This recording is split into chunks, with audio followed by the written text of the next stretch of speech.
नमस्कार agriculture fraternity. ICR को एक अपना नया चेहरा मिल चुका है। डॉक्टर एमएल जाट सर अब नए डीजी के रूप में आईसीआर को लीड करने वाले हैं। कल एक नोटिस जारी हुआ था ministry of personnel public grievances and pensions की तरफ से, जिसमें ये अनाउंसमेंट किया गया कि डॉक्टर मांगेलाल जाट सर अब आईसीआर को लीड करेंगे। तो हम आपके लिए एक वीडियो लेकर आए हैं जिसमें डॉक्टर एमएल जाट सर की पूरी, जहां से उनकी एजुकेशन हुई, कौन सा उनका एरिया ऑफ एक्सपर्टीज है, कहाँ कहाँ उन्होंने काम किया और कैसे वो आईसीआर के डीजी और सेक्रेटरी डायर बने, उसके बारे में एक डिटेल एनालिसिस वीडियो है।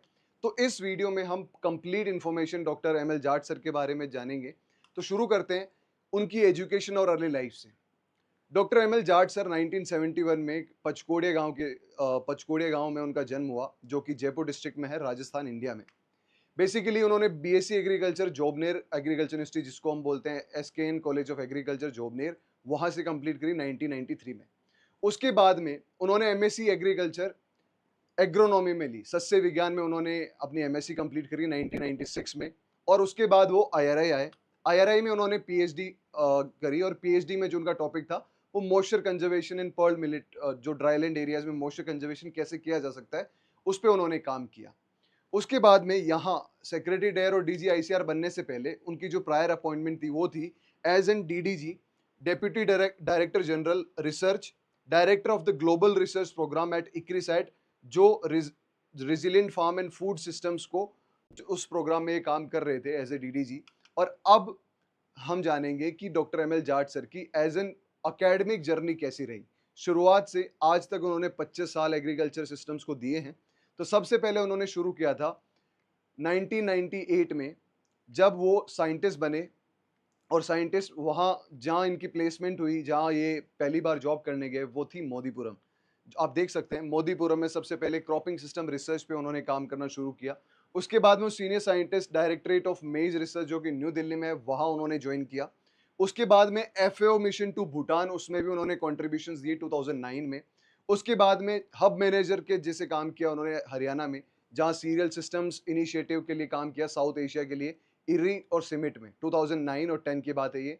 फिर उन्होंने senior cropping systems agronomist and assistant delivery coordinator India and Pakistan serial system initiative को लीड किया, जहां वो सिमिट में काम कर रहे थे 2010 से 2011 में।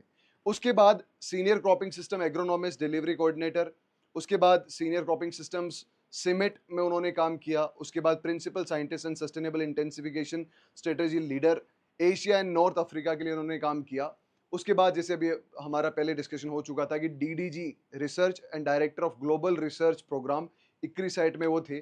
और अब वो बने हैं हमारे लीडर एग्रीकल्चर के, आईसीआर का एक नया चेहरा, secretary DARE and DG ICAR. तो ये थी उनकी एकेडमिक जर्नी, प्रोफेशनल जर्नी। उन्होंने कैसे प्रोफेशनल, उन्होंने कहाँ से शुरुआत करी, राइट फ्रॉम मोदीपुरम टू आज न्यू दिल्ली में अब ICAR as an DG ICAR वो अपॉइंट हुए हैं। उनकी जो एरिया ऑफ एक्सपर्टीज है, वो उन्होंने कंजर्वेशनल एग्रीकल्चर पे काम किया, क्लाइमेट स्मार्ट एग्रीकल्चर पे काम किया, रीजनरेटिव एग्रीकल्चर पे काम किया, precision farming, scale appropriate mechanisation पे काम किया। एक बहुत बड़ा कंट्रीब्यूशन मुझे ये भी याद आता है कि जो लेजर लेवलिंग है, उन्होंने इंडिया में सबसे पहले उन्होंने ही काम शुरू किया था उस पर। तो he is somewhat like expert of conservational agriculture, climate smart agriculture, जो आज सबसे ज़्यादा जिस चीज़ की नीड है, उस पर्टिकुलर चीज़ पे वो ऑलरेडी काम कर रहे थे बहुत टाइम से पहले। अब हम बात करेंगे उनके अवार्ड्स और उनके रिकॉग्निशंस और उनके ऑनर्स की। सबसे पहले उनको 2003 में धीरू मोरारजी मेमोरियल अवार्ड दिया, फर्टिलाइजर एसोसिएशन ऑफ इंडिया, जो कि न्यू दिल्ली में है, उनकी तरफ से 2003 में। फिर PS Deshmukh young agronomist award दिया गया इंडियन सोसाइटी ऑफ एग्रोनॉमी 2004 में। फिर gold medal Indian society of agronomy 2015 में। फिर प्रोफेसर मतिम सिंह मेमोरियल अवार्ड 2015 में। रफीक अहमद किदवई अवार्ड, जो कि one of the prestigious, most prestigious award होता है आईसीआर में, 2018 में दिया गया। सिमेट रिकॉग्निशन अवार्ड 2020 में। इक्रिसेट ऑनर 2022 में। Certificate of appreciation by government of Cambodia. और भी बहुत सारे अवार्ड थे, लेकिन हम इसमें लिख नहीं पाए because of some scale limitations. But as you can know कि इनकी जो एक्सपर्टीज है, उसके हिसाब से उन्होंने बहुत सारे रिसर्च पब्लिकेशंस पे काम किया। लेकिन जो सबसे ज़्यादा एक्साइट और सबसे ज़्यादा हमें रिलेट करती है चीज़, इनकी स्पीच आप कभी सुन के देखना। इन्होंने बहुत हमेशा एक चीज़ पे ज़रूर फोकस किया है कि, एक मुझे इनकी लाइन याद आती है कि फार्मर्स आजकल वो पैसे कमा रहे हैं जो असलियत में फार्मर्स है नहीं, जो कुछ और कर रहे थे फार्मिंग में आगे, बट वो टेक्नोलॉजी का यूज कर रहे हैं और वो अपना प्रॉफिट बना रहे हैं। लेकिन जो सच में फार्मर्स है, जिनको फार्मर्स कहते हैं अपन, जो हमारे बागडोर संभाल रखी जिन्होंने, वो प्रॉफिट नहीं कमा रहे। और इनका हमेशा एक ही मोटो रहता है कि उन फार्मर्स को कैसे प्रॉफिटेबल बनाया जाए। और राइट फ्रॉम फार्मर फैमिली से बिलोंग करते हैं, किसान परिवार से बिलोंग करते हैं, तो इन्होंने जो बिल्कुल किसानी जो देखी है, उसका एक्सपर्टीज इनके साथ है। और वो सबसे बड़ा प्लस पॉइंट है। मैं जानता हूँ कि आप लोग भी जानते होंगे कि अगर किसी ने किसानों के साथ काम किया है, किसानों के साथ मिलके काम किया है, तो बेहतर तरीके से चीज़ों को समझ भी पाते हैं और एक्सटेंशन में ला भी पाते हैं। ये सबसे बड़ी अचीवमेंट थी।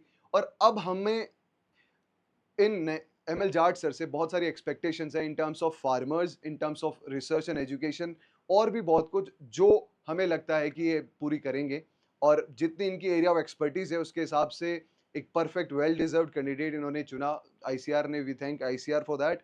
और इसके साथ साथ जो एकेडमिक और प्रोफेशनल माइलस्टोन्स हैं वो भी बहुत सारे अवेटेड हैं, जिनके बारे में एमएल जाट सर जरूर ध्यान देंगे, आई होप। और हम सारे एग्रीकल्चर एस्पिरेंट्स यही बोल सकते हैं कि we have huge hope from you.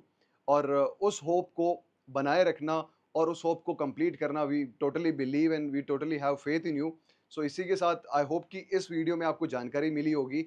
और आप क्या क्या एक्सपेक्टेशंस रखते हैं हमारे एमएल जाट सर से, वो कमेंट सेक्शन में जरूर लिखें।